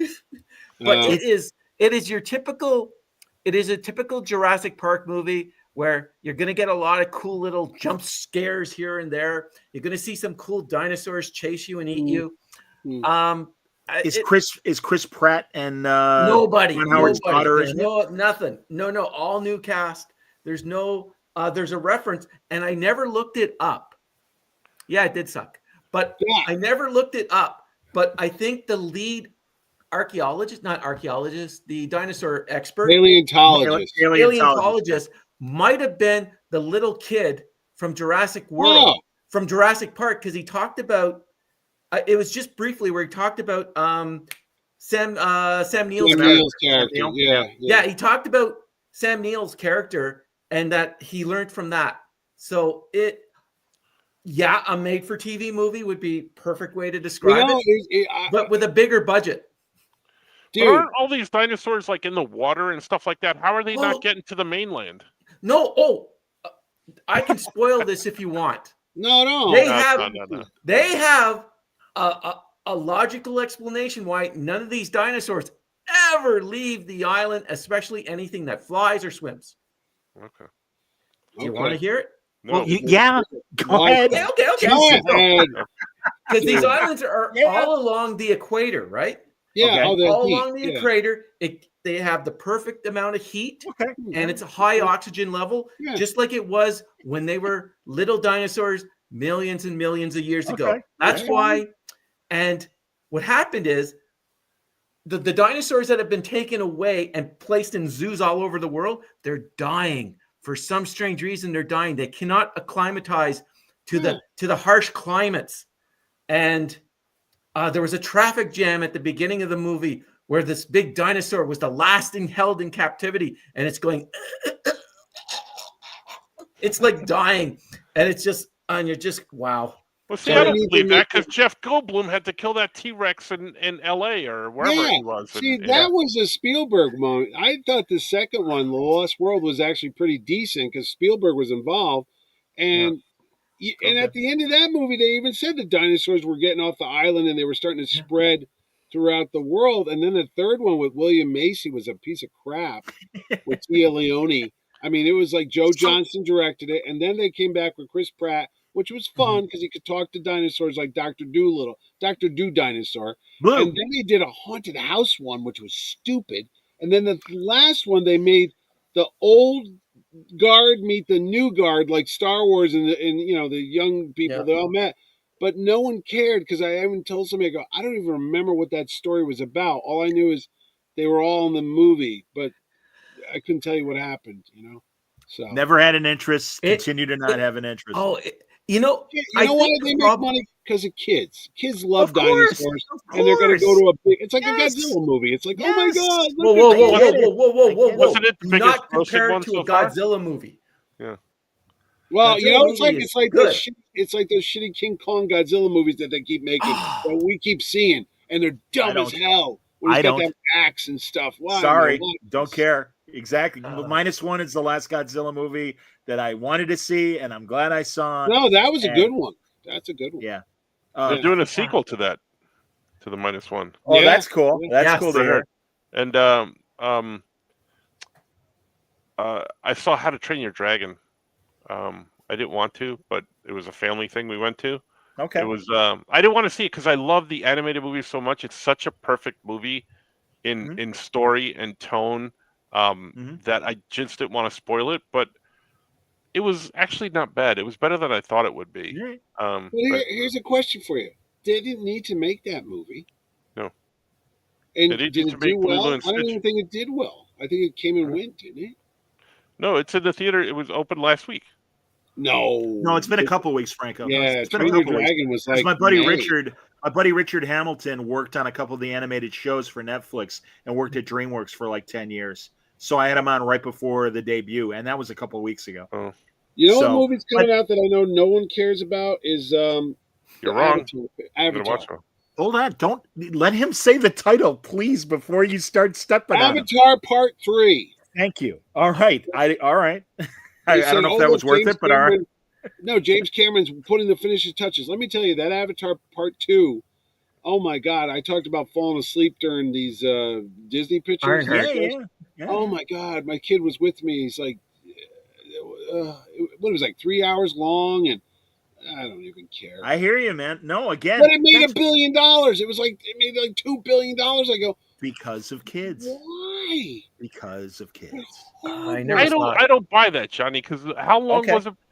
How long was it between those two movies? 10, 12 years. Like a decade, 12 years. Absolutely. Those kids aren't going to see it. Like but they probably saw it on cable or streaming or DVD. No. When that first one came out, it was a spectacle. We saw it in IMAX 3D. But I'm saying the younger generations kind of like the Star Wars movies when the prequels first came out. It's a generational they had already movie. Seen them. Yeah, it's all right. I mean, again, my son's girlfriend never saw Star Wars, and I was like, "Get out of the house, just get out." She's like, "I never saw those movies." I go, "What movies? Star Trek? Yeah, Star Trek's for losers. That's okay." What do you mean you didn't see Star Wars? Hey! Oh my God! Artie says Godzilla -1 plus 2. Hey, here's one for you, Jaws. I remember seeing that. I'm glad you brought it up. I was going to bring 50 years ago, Jaws, everybody. Everyone nuts. Popcorn's flying in the air. Everybody's crazy, I put Jaws on when my kids were little. They were like, "You were afraid of this?" I go, "Yeah." They go, "Ugh." They didn't get scared at all. I'm like, whatever. That's all right. It was scary. You know what's the worst movie ever made? Carrie says, pardon me. Go ahead. Oh, I thought you were going to read her thing there. This is why they started making all of the theaters here in Lincoln have recliners and booze. It's a $60 net. Yeah, Franco likes the theater near my house. It's got the heated seats, so when he farts in the seat, it's warm. So listen to me. I can't even remember what the frig I was going to say. That's all. It doesn't surprise me, but go on. Well, that's okay. I'm just trying to give you content because my kid's coming. I got to drive him to the train station soon. No, wait. I'm thinking of something profound. Oh, Jaws. Jaws weekend was a couple weeks ago. They had Jaws. Have you seen Jaws 1? Yes. Did you ever see Jaws 2? Yeah. It's all right. It's not so bad. I mean, Roy Scheider's in it. For a sequel. Yeah. I skipped Jaws 3, which I believe is Dennis Quaid. It was a 3D. I never saw it. And Louis Gossett Jr., the same team from Iron Eagle or wherever they were from. I saw Jaws 4, which I'd never seen before. Yes. Terrible. Oh, my God. Yeah. That was awful. Stupid. I'm like, how much cocaine was on the set? The kid from Brody's Kid gets eaten in the beginning. He's a cop up in Amity at Christmas time. He goes to get on a stupid log on a buoy, and that shark gets him. But then it goes after the wife, who's the widow of Brody, Sheriff Brody. Because he was no way he was going to do this movie. No, of course he didn't want to do the second one. He had to, but go on. I like how Jaws eventually turned into the Hatfield and the McCoys. Well, no, she goes to the Bahamas, and the shark follows her. It follows her, yeah. It followed her, Lorraine Gray or Gary or whatever. Lorraine Gray. Yeah. Oh my God! Mario Von Peebles is that his name? With bloody Michael Caine. Michael Caine. It's just insanely stupid. And at the end of the movie, spoiler alert, because now I found out there was 2 endings. Somebody said, which one did you see? I go, wait, there was 2 endings? One ending, Mario Van Peebles is at the front of the boat, the bow, I think, and he falls in, and the shark gets him right in the mouth, takes him underwater. You're like, well, he's done. He's gone. They figured out how to make the shark jump out of the water using sound waves. I don't know what happened. And Mrs. Brody floors the boat. This is not how boats work, buddy. I've been on boats. They don't work like a drag race. She floors the engine, and the boat spears the shark as it's jumping out of the water, and it's roaring. Sharks do not have vocal cords. They cannot roar. But this thing's making a Godzilla sound. It's like a Tom and Jerry movie. Correct, Artie? She spears it. Somehow it blows up, and they use the footage from Jaws 1 because they had no money. And you see that, after he blows it up and the shark's going into the water with the blood coming out of it. And as they're all in the water, Mario Van Peebles pops up, and he's suddenly alive. But then someone told me, oh, you saw the European version. I go, what are you talking about? They go, in the American version, he died. But in the European version, they brought him back. And the worst part is Michael Caine lands his plane on the water. We don't know why. The shark eats his plane, and then Michael Caine somehow got out of that, pops up on the boat, completely dry. Not one drop of water. Like he must have had in his contract. Yeah, he doesn't dry. I'm not getting wet. I'm not getting bloody wet. Not even a drip. I was like, what is this? Here's what I know about Jaws 4, The Revenge. First of all, great title. That's what it's called. Jaws 4. I know that's what it's called. I just can't believe we're talking about this. No, I love that we're talking about this because I was going to bring up the fact that it was the 50th anniversary of the first movie. But Michael Caine said, I did it as a favor to Sid Sheinberg, who was the head of Universal at the time, and also, coincidentally, Lorraine Gray's husband, and she needed work. And so Sid's like, how about another Jaws? Sounds great. God. And sadly, I even remember Siskel and Ebert making fun of the movie, and Siskel specifically saying Universal had the gall in all the trade papers when it was Oscar time for an advertising campaign to get Lorraine Gray a nomination for Best Actress. Again, because her husband was the head of the studio. Steinberg, and let's all do something nice for the boss and make a token effort. Ange has a comment about Michael Caine. Michael Caine couldn't accept an Oscar for Hannah and Her Sisters because he was filming Jaws 4. Somebody told me, I told at the comic store how bad it was. They go, did you ever hear Michael Caine's story? They go, hey, did you see Jaws 4? He goes, no, but I saw the beautiful house the money built. And I'm Exactly. Okay. Yes, indeed. At least he's honest about it. Because God, yeah. No, this is what I love, Michael. I mean, he's in his 90s now. God bless him. And he admits the crap that he made, and and he had a hell of a slump. And then, thank God, had the rebound of his third act, because really great first act with Alfie and all the Harry. I think he was on his way out. I saw him in Death Trap with Diane Cannon. Yeah, that's a great movie. Christopher Reeve. I think that was his second comeback around, or whatever the third. But and and Hannah and Her Sisters, like Ange said, he won the Oscar. Thank you. Did you ever see him in The Hand when he was a cartoonist? Of course. And his hand got. I think that James Cameron wrote that or something. And then Blame It on Rio was another comeback. That was something. That is beyond embarrassing. And it used to be on Max. It used to be on Max. And man, you want to see a bad, pervy movie that is wrong by every measurement of today's society. Blame it on Rio. Michelle Williams, I believe the girl's name is, isn't it? Michelle And something. Demi Moore was the friend. Demi Moore and Ron Liebman's in it. Ron Lee. No, it was the other guy. The guy who was King Kaiser in My Favorite Year. Oh, yeah. Joe Bologna. Joe Bologna. Joe Yeah, Bologna. Joe Bologna and Michael Caine. And yeah, Michael Caine is having sex with She's like 17. Joe Bologna's Like 17-year-old. 17 years old, yeah. Yeah. And it's a horror. And Valerie Harper is in the movie. Valerie Harper is in it. Terrible movie. Terrible movie. But I saw in the movie theaters. Oh, thank you, JD. You know who wrote The Hand, and I think he's right. Oh, Oliver Stone. That's who it was. I knew it was somebody big. My Bloody Hand. Yeah. I'm a cartoonist, and I got a hand that used to be from someone that strangled Franco's going to be in the remake. Got a mind of its own. What now? Yeah. Franco's going to be in the remake of The Hand. The Hand. My Bloody Hand. Called The Foot. I remember when Dave Thomas did a parody of it on SCTV, and it was called My Bloody Hand. Yeah. So, all right, there you go. You guys do what you want. All right, there you go. I got to take my kid to New York City now. All right. Hey, way to go, Mitch. Thanks for spoiling all the movies. Thanks. Yeah. Hey, have you guys watched Murderbot? Yes, I did with Dave DeSmulchin. Yeah. By the way, you were leaving. Did you know Dave DeSmulchin does a podcast where people lay in coffins? No, that's awesome. Yeah, James Gunn's in a coffin and DeSmulchin's. I'm thinking, Johnny, you got to do this. I don't know, man. That would creep me out. Well, it's been done. Maybe doing a crematorium. So we get all four of us in the oven. You know, I have a friend whose brother runs sensory deprivation tanks. Oh. So maybe I should do it then. Carrie says, see you Wednesday, Mitch, at the screening. Enjoy or whenever. I'm going on her show. Yeah, great. this Last week pages? too, because Great. I'm a media whore. Yes, you are. Yeah, right. and that's how am I spending my 59th birthday this week? Doing podcasts. Happy birthday, Mitch. Happy birthday. Same birthday as Joe Shuster, co-creator of Superman. Wow. Hey, I have the same birthday as Sylvester Stallone. And I got ready for this one. Look at this lineup. If this was a Love Boat episode, I'd watch it. You ready? Jessica Simpson, Sofia Vergara, Nicholas Tesla, Joe Shuster, me, and Mark Shearer from Barnaby Jones.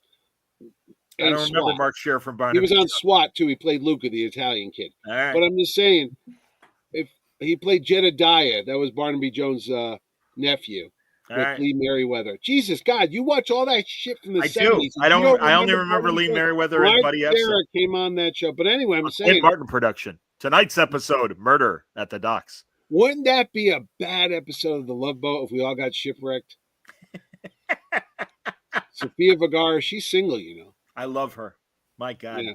Eternally beautiful. Yeah. All right, man. Go take your kid to the airport. No, the train station. Oh, or whatever. He just drove in from Cape Cod. Monorail. There is no monorail.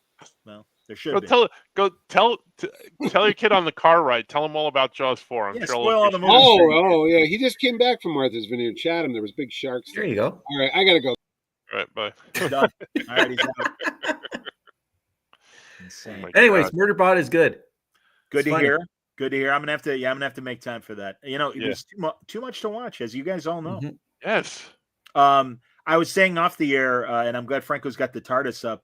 I just got a bad feeling that we are not, other than the war between land and sea, that's still to come. I guess either late this year or early next year. And that's definitely going to happen. They're going to. No. It's already shot. I don't know what they're waiting for, and it may still even run on Disney. I think it will. You think they're waiting for that'll be the Doctor Who Christmas thing? I don't think there will be a Doctor Who Christmas thing. No, I know they're holding back. I'm saying like this will be in place of it or something. Maybe, I don't know, because it is a full miniseries, but it's Unit against the Sea Devils, and that's cool. I'm okay with it. You know, in fact, I've been watching old John Pertwee third Doctor episodes with Unit and everything, and especially the Delgado Master stories. Yes. And how great he was and everything. And he really was great. I didn't mind Anthony Ainsley. He was all right. The Peter Davidson master. But and the other subsequent doctors. But Delgado, that was a shame when he died because he was excellent. He really was. So, yep. All right, we can wrap. I mean, I don't know what else. Do you guys have any other things you've watched lately that you want to mention? I don't know that I've watched anything else. I want to watch a whole bunch of stuff. Like I want to watch Murderbot and all this stuff. Like I said, I think I said that earlier. Rick and Morty is excellent this year. I'm so glad you brought that up again, Wayne. Yes, we were talking about it off the air, and I've only sadly seen the first 2 episodes, and then I changed my cable package to save money. And so I've only seen the first 2 episodes, but they were great. And then I did see everybody has been reposting that scene with James Gunn and Zack Snyder talking. They didn't advertise that beforehand, but when I watched it just this morning, so it was very funny. That's cool. I also okay. Stanley wants to know if we're excited for Strange New Worlds. I am cautiously neutral because I've been burned before. We went over the list of episodes on the last time we all got together, and I don't know. It's so funny, guys. I had 3 IDW writers of Star Trek, current Star Trek comics. And Robbie Thompson, who I mentioned earlier, did the Winchesters and Supernatural as well. I didn't realize he has written episodes for season 4 and 5. So not this coming season, but the next 2 seasons. He's involved with the writing staff of Strange New Worlds, and it's good he's writing the Pike IDW comic, and it's good. I read the first issue. Cantwell, my buddy Chris Cantwell, who that guy is such a brilliant writer. I mean, not only his DC and Marvel stuff, but all his independent stuff as well. I can never gush enough about how much I love Chris's ideas. But he's doing a new Star Trek comic, Red Shirts, and it's literally about a ship in the Kirk era, and they're the whole crew is red shirts, and this is good. All bets are off. You don't know who's going to survive. Yeah, because it's a crew of red shirts. That ties into what I'm going to do at Star Trek this year. So what I'm going to do is I'm going to dress up as that guy right there. Hold on, which guy is that? Stand by, zooming in. That's me. Yourself? As yourself? I'm going to dress up as myself. So I have from Vistaprint, I have a red hat with the Delta.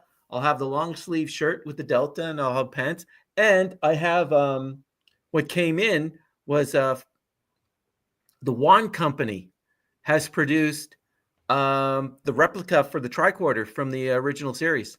So I have that with me. Wow. That's pretty cool. So next time when we do a Star Trek, I'll bring it on and we can go through and I'll show you some of the functions of it. Does it, I mean, it had a TV screen on the tricorder. It works. Yes, it works. So it has it has all the logs from Star Trek. So star date, blah, blah, blah, blah. We have now encountered the Klingons. So it has all the logs from the 3 seasons. Okay. And also the personal logs. So wait, but does it have a video display along with the audio? It has a video display too. So it has it shows us different images of like I forget the alien. You see him at the end credits. It's this, he looks like a gray, like a. Oh, is it Belloc's fake puppet alien from the Corbinite maneuver? Yeah, it has that. It has the newspaper screenshots from City on the Edge of Forever. It can be used to measure EMF fields. You can also do your own personal logs in it. It has a gyroscope, so you can sort of go around. It has almost like from the Outer Limits, where you have that little symbol waves. that goes you can do that. It has the sound effect of it scanning. Good. So but beyond the video that it comes with, can you like hook it up to your TV? Can you actually watch regular TV on it? Oh, I don't know. I've never tried. I never thought of trying to do that. I'm sure it could. There is an option for in the future to put in a mini SD card, and they're talking about putting the episodes on it, so that you could watch the episodes on the screen. That'd be cool. Yeah, that'd be cool. Yeah. Mario says he stopped watching Jag reruns to binge The Rookie, or as he calls it, Hot Cops. It was dumb fun. I kind of love that they're on like season whatever of The Rookie, and they still refer to Firefly Nathan. As Nathan as Nathan Fillion as The Rookie. So what else here? Have you redeemed yourself, Wayne? You have redeemed yourself. You have redeemed yourself. I have redeemed myself. There you Yes. go. And also Matthew says he's been watching Blind Spot on Netflix. I dropped off on that. Yeah, me too. I thought the first 2 seasons were, and then just great. yeah, and then it just sort of, I don't know. I think that's what I had with Fubar. The reason why I stopped watching it was I've seen. I really liked it. Like I said, no, I'm not saying I'm not describing the quality. It's not. I think it's but if you're not paying attention to Ironheart. Yeah, but it's just you know what? There's so much stuff to watch. If you don't catch my attention, sure. No, and like I said, the only reason why I watched Ironheart, especially after those first 3 episodes, was because I know we were going to talk about it. Because I would have not watched those last 3 episodes. I'm glad I didn't watch it now. Yeah, I don't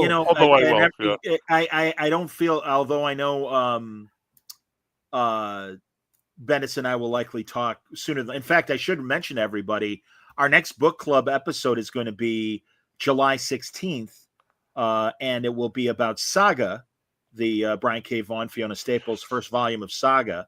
But unless somebody else brings up Ironheart, I'm certainly not going to. And also, same goes with the Old Guard.